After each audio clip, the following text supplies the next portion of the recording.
Dobro večer, gledate najnovije vijesti Banja Luka uživo. Na sastanku lidera opozicionih stranaka u Republici Srpskoj nije postignut dogovor o zajedničkom kandidatu za gradonačelnika Banja Luke. SDS i Lista za pravdu i red Nebojše Vukanovića ne podržavaju kandidata PDP-a Draška Stanivukovića. Predsjednik SDS-a Milan Miličević rekao je nakon sastanka da gradski odbor ove stranke još nije donio zvaničnu odluku i da je moguće da će imati svog kandidata za gradonačelnika najvećeg grada Srpske. Vjernici islamske vjeroispovesti počeli su trodnevnu proslavu Ramazanskog Bajrama. Mnogobrojni vjernici iz Banja Luke, drugih gradova u BiH i inostranstva klanjali su jutros Bajram namaz u Ferhat Pašanoj džamiji u Banja Luci, gdje je hudbu kazivao muftija banjalučki Ismail Efendija Smailović. Po završetku Bajram namaza, vjernicima okupljenim u dvorištu Ferhadije, praznik je čestitao i Draško Stanivuković, gradonačelnik Banja Luke. Na području Banja Luke 47 minuta poslije ponoći registrovan je zemljotres magnitude 2,4 stepena po Richteru. Zemljotres ovog intenziteta ne može izazvati štetu na objektima, a stanovništvo ga može osjetiti u epicentralnoj zoni i šire.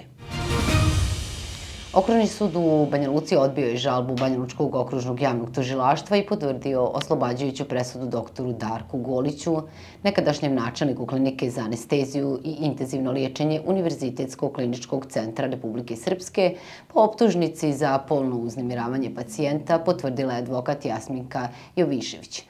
Golić je time pravosnažno oslobođen krivice da je 19. januara 2020. godine polno uznemiravao pacijenta Mđ, koji je zbog povrede glave 40 dana ležao u komi na klinici za anesteziju i intenzivno liječenje. U banjalučkim vrtićima koji se nalaze u sklopu Centra za predškolsko vaspitanje i obrazovanje u toku je anketa koja se sprovodi među roditeljima čiji mališani idu u ove vrtiće, da li su saglasni da kolektivni godišnji odmor u ovoj ustanovi bude od 15. do 26. jula. Vrtići do sada nisu imali kolektivni godišnji odmor, a to će značiti da će svi vrtići biti zatvoreni 2 sedmice, dok je dosadašnja praksa bila da se spajaju grupe i da određeni vrtići dežuraju ljeti. U Banja Luci je počeo sa radom sistem iznajmljivanja javnih električnih bicikala koji su sugrađanima i posjetiocima dostupni na više gradskih lokacija. Za korišćenje ovog sistema mikromobilnosti potrebno je kreirati nalog u okviru aplikacije GoSharing i dopuniti ga sa minimalnim iznosom od 10 konvertibilnih maraka. Cijena iznajmljivanja iznosi 0,30 konvertibilnih maraka po minuti.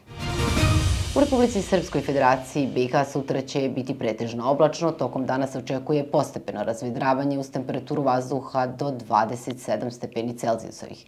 Jutarnja temperatura vazduha bit će od 6 do 11, na jugu do 14, u višim predjelima od 3, a dnevna od 18 na jugozapadu do 27 na jugu, u višim predjelima od 14 stepeni Celzijusovih.